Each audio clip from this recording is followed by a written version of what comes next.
Hey guys, what's up? It's 6 o'clock in the morning. I'm here in this lovely hotel room in Kansas City waiting my conference. And of course, when it's 6 o'clock in the morning and you're in a strange city, if you're like me, it's time to make a tutorial about bass lines. So let's get started. How do we make a bass line that's going to be effective for our song? Well, the first thing I want to say is that the bass line is not the place to really get fancy. A bass player's job and a bass part's job is to really hold down two aspects of your song. One, it's going to help reinforce the low end of your rhythm section. In other words, the low frequency, boomy part of your rhythm, of your drum part. In addition, it's going to set the basic tone of whatever key you've chosen for your chord progression. Okay?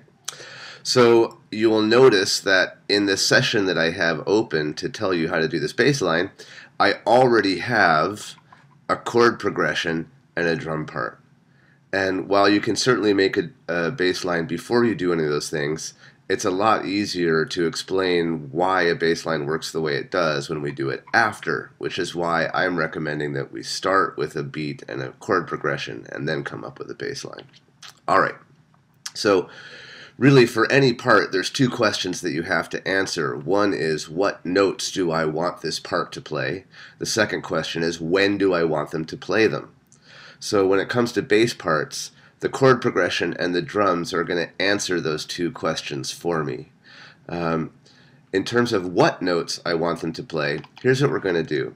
If I look at the chord progression, really the basic job of the bass part is going to be to reinforce what we call the root note of the chord, which is just the first note of the scale, the bottom note. Okay? So for example, here in my chord progression, I have a total of 5 chords actually. A minor to E major to F major to C major and back to E major. Okay?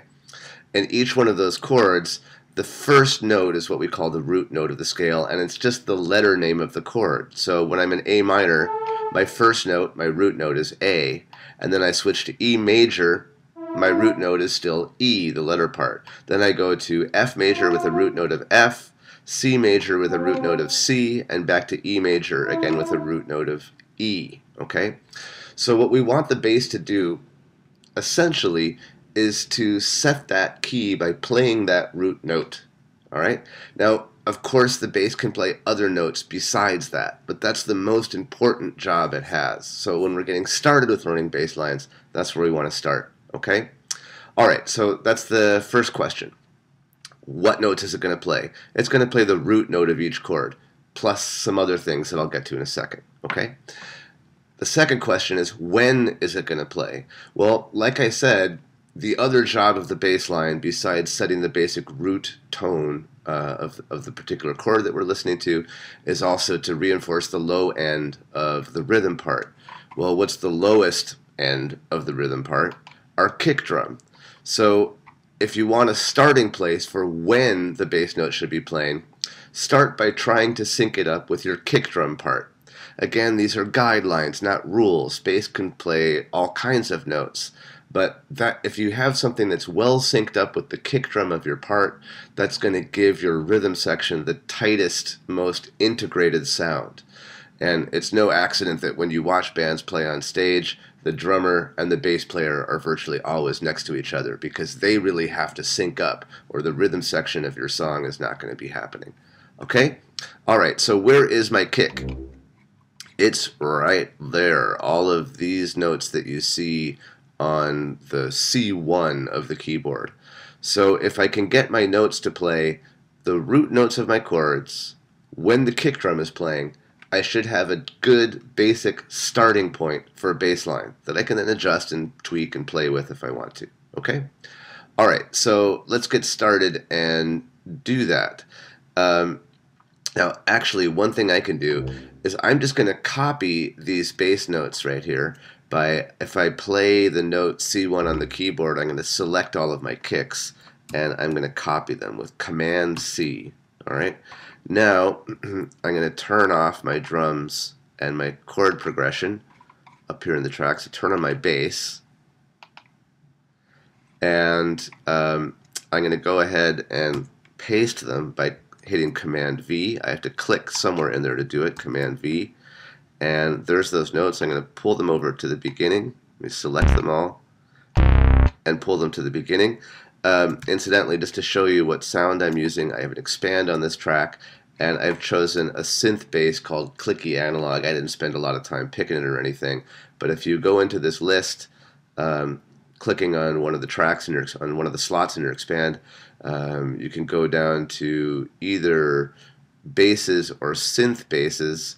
Basses meaning actual acoustic instruments or electric instruments. Synth basses being basses that are played on a keyboard.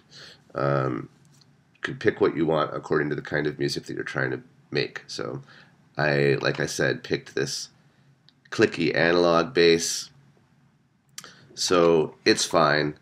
Anyway, going back to this part. So I already have the timing down. This bass is now timed with my kick drum because they actually are the kick drum notes.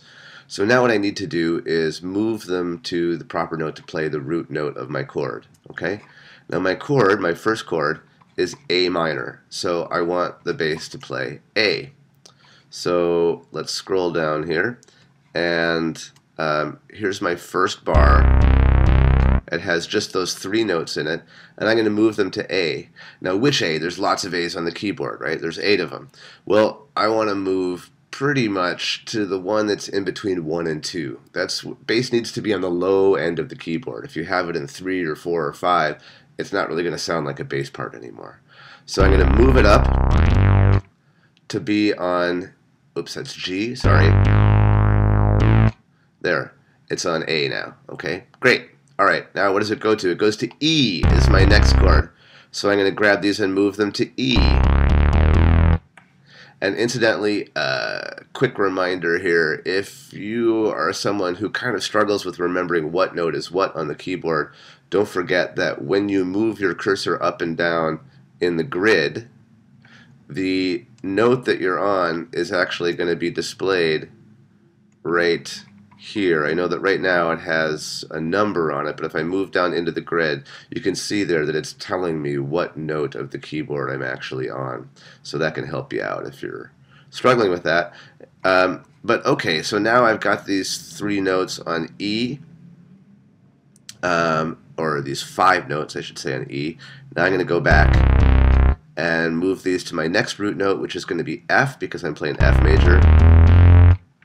And then I'm going to select, these 3, which if I look up is going to be in this key of C, so I'm going to move them to C. Well, they're already on C, actually, so I don't have to move them. Then the next chord is E, so the root note is going to be E.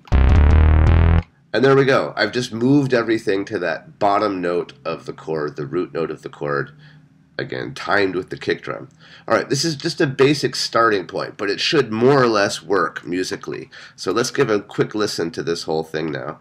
Let me do this. I'll let you hear it without the bass part first. Here's the basic beat and chord progression.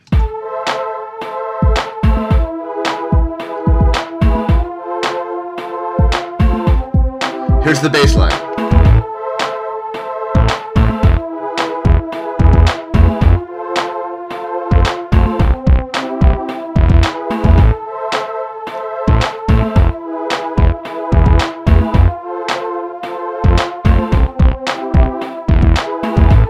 Okay, cool. So, you may think that's great, you may think it's like, but at least it's working musically, right?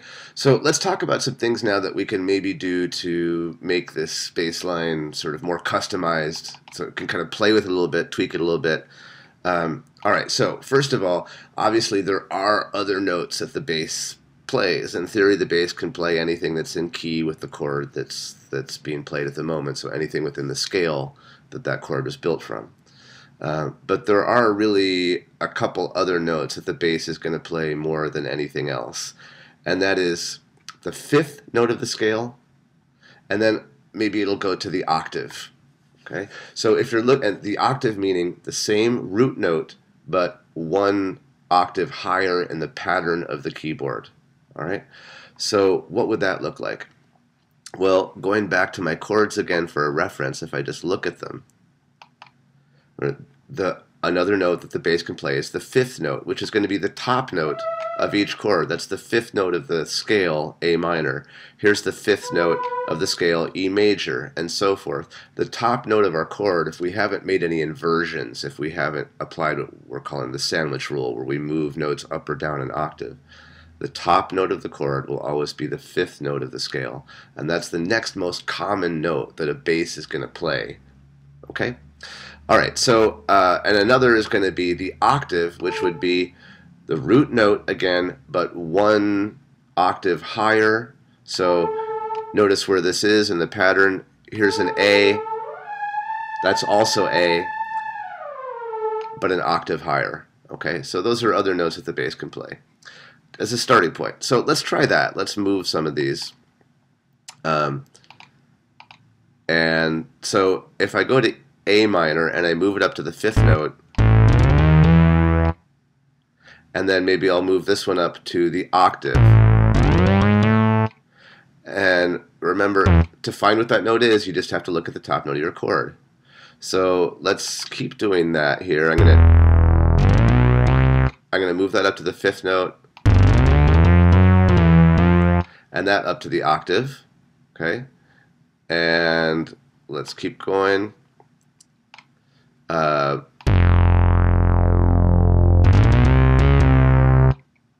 Let's see, I think I did this one wrong. Hang on, let me back up for a second.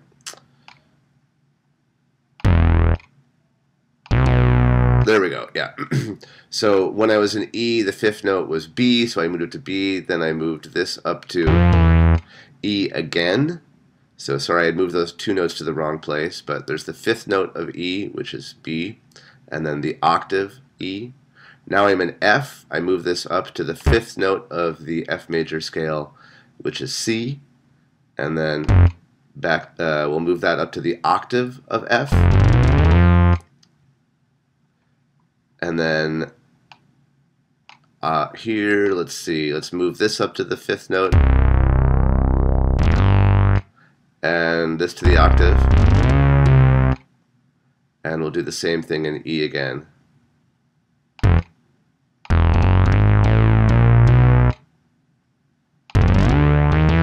Okay, so all I did was move notes to the fifth note of the scale and the octave. That's it. Now let's listen to that real quick.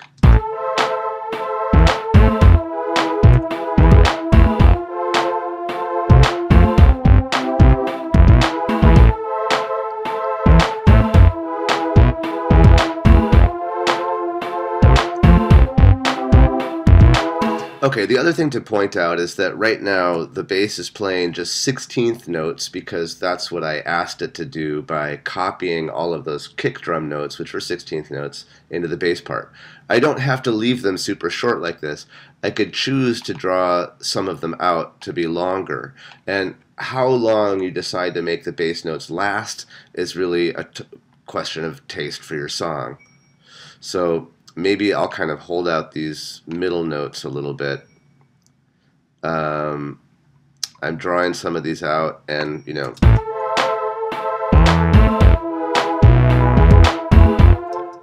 yeah, I kind of like it. All right, so you can play with the length of these, and then of course you're free to experiment with other notes besides these. My only sort of word of caution is the more you drift away from these guiding principles, the more possible it's going to be that your bass line is going to start getting a little busy, a little kind of distracting from the overall groove of the song. Okay?